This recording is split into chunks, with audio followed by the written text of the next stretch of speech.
When did Wellers start taking on IT and computers? Because that's a massive thing. I'm guessing 96, 7.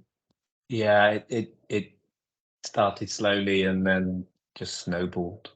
And how did that work? Was it just one in the office and one person could use it at a time? So initially there was just one, and then there were more. Computer rooms.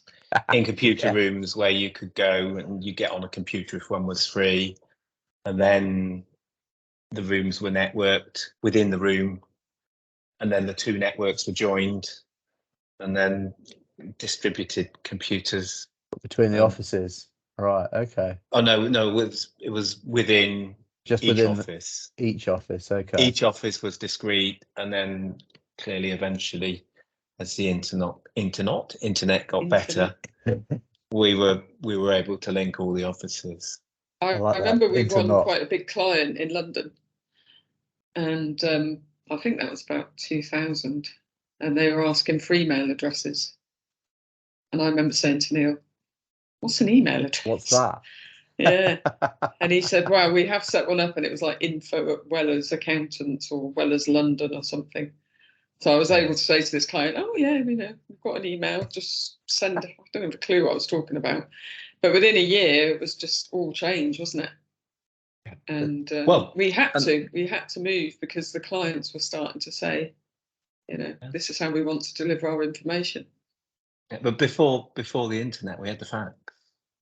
Yeah. And did you have pages as well? You know, the old pages? Did you have them?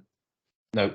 But the fax machine made a massive change. So previously, a client could ring and say, "Have you done? Oh, we had the letters in the queue." And it was, "Oh, great! Can you fax it?" Whereas previously, you could buy yourself a couple of days, and then the fax just revolutionised it.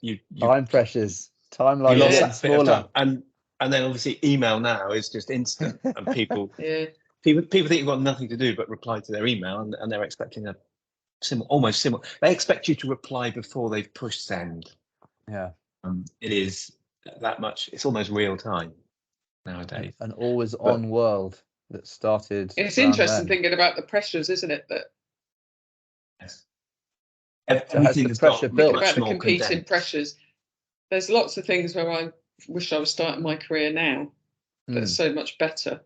The work-life balance, the agile working, the technology. But on the other hand, the technology is something I don't envy them.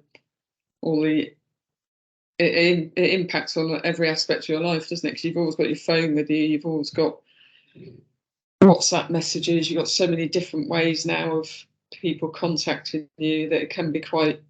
I can imagine if you're young and you're studying and you've got exams as well, it can all be a bit overwhelming. Yeah. Yes, and you've got so many things on the go at once. Whereas if you go back to me locking myself away in a quiet room to sort out a nominal ledger and a sales ledger, etc., then I'm concentrating on that one job. Whereas nowadays you can have 3 or 4 big jobs like that going simultaneously, and all the stuff that used to take the time is done instantly. And as well as having those jobs on the go, you've got people phoning you and emails, etc. No faxes anymore. But yeah, it's completely different now than it used to be. Yeah. What used to take days is done instantly, and it's but a lot quicker.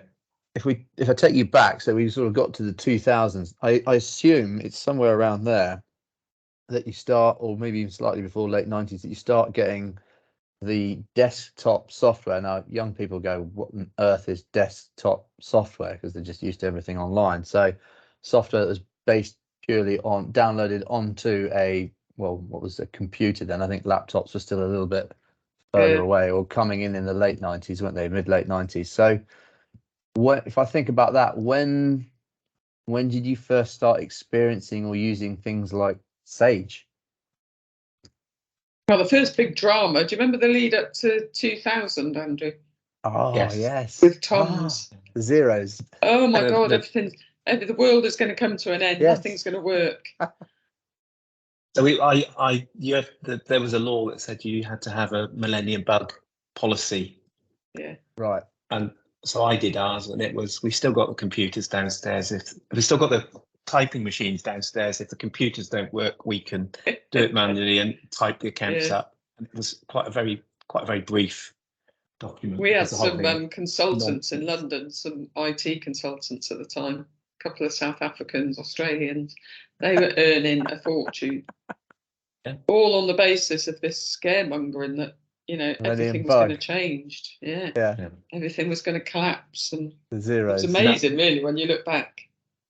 Nothing we were all happened. waiting. Yeah, we were waiting for the planes to fall out of the sky and all sorts, and Yeah. nothing happened. Yeah. Well, Yes, unfortunately, that was it. they You'd did say the following planes would September. literally didn't drop they? out the sky. That's what that was the rumor. Yeah. Yeah. Well, I think So- in China, the head of the Chinese aviation authority was told he needed to be in the air at midnight.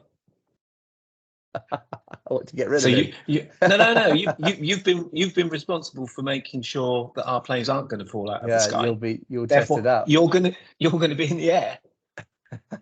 So So okay, that was the millennium. So for context, I was 19 at the time, so starting university. So I remember it well, and I remember I think it was in London. They said that there was going to be a river of fire on the millennium, New Year, which didn't quite materialise as I recall it. No. But Only from the fireworks. yeah, exactly, a lot of smoke. So Sage was coming in around this time, because I think, isn't this the rise of Sage, where almost every business ended up with this desktop software? Yeah. yes. This was their big moment, their big driving moment, right? So I think Sage was first available when we were on DOS, and Ooh. then That's going back to sort of 80s, early 90s. I remember DOS. Yeah. DOS commands, Yeah. the black screen and the commands. Absolutely, and I refused to move away from DOS. You to loved that, Windows didn't you, 3. Andrew? Yeah. No. I refused to do Windows 3.1 because I couldn't get on with the graphic user interface. And then eventually there was something in Excel, I think, that I couldn't do in the DOS equivalent, and I had to bite the bullet, but I hated it. Right. Okay. So so DOS takes us to what, sort of late 80s ish. Yeah. Then there's Windows 3.1 that you alluded to, which is a graphical user interface. I think this is where Apple starts to arise as well. They copy the user interface or do their own version of it, and they start interacting with Microsoft products. I think they do a deal from memory. And then 95, you've got Windows 95. That's a big moment in IT. And I think the controversial bit there was that you had Windows 95 that connected to, or made you have to use Internet Explorer, which was a Microsoft product. Yes. And they sort of got away with that for 5 years. And then there's some sort of huge court case between the US government and Microsoft about the fact that you could only use Internet Explorer with Microsoft operating system, Windows. And I think Bill Gates gets a bit sort of torn apart in court because he's not used to answering questions from other people. And that's the sort of the beginnings of the breakup of Microsoft. Sorry, I've gone on a tangent here to the history of You won't be internet surprised, Chris, that all of and that went just Microsoft. over my head. I That's just why used to you're ring rolling your Andrew eyes, Kath. Yep. I used But to you've ring lived Andrew it. and say, You've lived Andrew, it. how do I turn it on? Yeah. Windows what? That's how I got through my whole career. Andrew. At what point, Andrew, in all of this, with all this going on, there's a massive change, huge amount. This is Yep. digitization happening on your watch as you're living Yeah. it. Yeah. At what point did you start taking over the IT at Wellers? Because you eventually So- became, head of IT, not just partner, So I tax partner, was. but head of IT. 2000, I reckon. It sounds about right. So it was Mm. me that. So the computers were all in one room. It was me that then actually daisy chained them, and then joined the two rooms up, In etc. Oxford. And then in Oxford, and then Shout obviously out to in the Dave Gardner as deputy. oh Yeah. yeah, Glamorous. So he was doing this as well, was he? assistant. glamorous assistant, yeah. And we do all the wiring and everything, so the Really? cabling for the network cables, etc. So this is Now why there's he's never got a been fire room at full of King Edward IT Street, kit. I don't know. No. So it's not electric cables; it's the computer cables.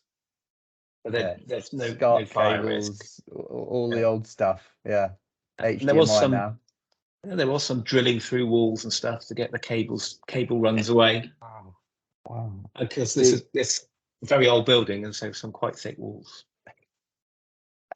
There's a bit of Yeah, well, DIY IT going on at this time. It was, as well. yeah, and it was a bit Heath Robinson, a little bit bodged, I suppose, but it didn't fall over. And then clearly each of the offices had their own computer arrangements, and then, as I say, as the internet improved, we were able to link all the sites. So software's really kicking in now. We're well hooked up to the net. Is this the sort of time period when time recording really starts coming into its own? Time recording was with us always. I know, but I'm thinking about more sort of real time entering it in as you go along, kind of recording, or not. I think it was a bit later than that, wasn't it? I can't remember when we ceased being paper-based with time recording. I don't think it was So- until we got CCH. So it's about 2010, 11. I can tell you 11, when I joined in August 11, there was definitely no paper-based time recording. Yeah, I think it was 10, 11. Well, no, hold on. No, Did we go from there was something with CBSL that was computerized before that. It was in between, wasn't it? Yeah, but when I started, it was record it in a diary and then transfer it from the diary onto a timesheet. Timesheet submitted monthly. Timesheet goes off to computer bureau. It's one of those timesheets that you did that sort of with Yeah. it. Is it one of them? Yeah. I found my diary You when we put were it in the moving wall. from- Yeah, found my first diary. It's hilarious. You found your first diary? Yeah, at I think Wellers? I've got it at home. I thought I can't chuck that away. Wow. 9th of July, 2000. What did it say? I think I just put training for the first day. Making coffees, 6 units. Yeah. Getting sandwiches for the partners. Even 6 down units. to units back then. Even Yeah. wow. Okay. Oh yeah. Oh, Yeah. okay. They were 15 minutes units at that stage. Okay. Yeah. Yeah. So six 15 minutes units, that's a hell of a lot of tea she's claiming to have made. A lot of tea. A lot of cups of tea.